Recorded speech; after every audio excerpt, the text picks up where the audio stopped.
We began with the latest in the budget problems at UL as the university looks to close a $25 million deficit. The university's interim president late today holding a closed-door meeting with faculty and staff just a day after he announced at least 6 staff positions are being eliminated.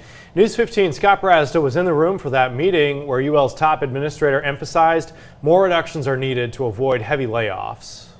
By its own admission, UL is in a state of fiscal instability. So how does UL get back on track? Well, you're looking at some serious budget cuts. Only a month ago, it was about $15 million a deficit in the budget. Now, though, after there's been a closer look by administrators, that deficit's $25 million. How does UL get its fiscal mojo back? Here's Interim UL President Jaimie Hebert. Just as we begin to dive deeper into the finances, we were looking at budgets from last year, not actuals for this year. When Edwin Lidoff, our current CFO, came in, he was able to help us look a little deeper at some of the areas within that budget, and it's not very different from what you would find in a corporation. Sometimes when you start digging a little deeper, the hole's a little bigger than you thought. Now that's $25 million you're looking at. Where do you find another 10? It's going to take some hard work. It's going to have to be a combination of new revenue generation as well as additional cuts. We moved from 5% cuts, which is what we were recommending back in August, to 10% cuts now.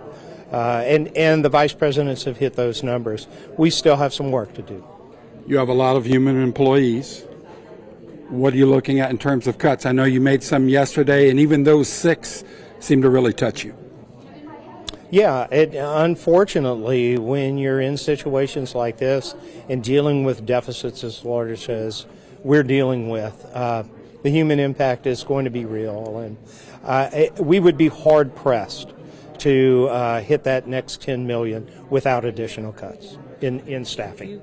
Jaimie Hebert says it's going to have to be a mixture of cutting down on expenditures and increasing revenues wherever possible. He hopes to regain fiscal stability in the university by the end of the fiscal year. You're looking at the end of May.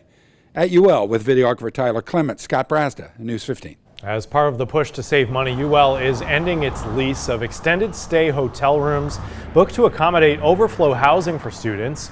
For the last year and a half, the Wingate Hotel on Colley Saloon Road has been exclusively leased for students. Interim President Jaimie Hebert announcing the cancellation at the end of the fall semester as part of deficit reduction efforts. He says ending the lease will save $900,000.